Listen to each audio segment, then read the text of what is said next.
এখানে তুই কি করতেছিস? আরে ইয়ার, আজকে মে দিবস না, আমি একটা কোম্পানিতে জবের ইন্টারভিউ দিতে যাব, সেজন্যই রেডি হয়েছি। তোকে তো অনেক সুন্দর লাগতেছে। আজকালকার মেয়েরা নিজের স্কিল না দেখিয়ে ওদের ফেস আর ওদের ফিগার দেখিয়ে জব করে। আচ্ছা ঠিক আছে, আমার দেরি হয়ে যাচ্ছে, আমি গেলাম। All the best.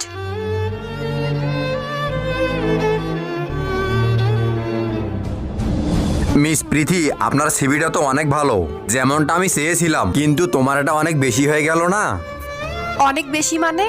এর মানে এটাই মিস প্রীতি, তুমি তোমার বুকের মধ্যে ফ্রুটস ঢুকিয়ে দিয়েছো। সো তোমাকে তো দেখতে সুন্দর লাগবেই। সো তুমি যেটা করেছো না, সেটার জন্য তোমাকে চাকরি দেবো না। স্যার, আপনি কিভাবে জানলেন আমি এগুলো করেছি?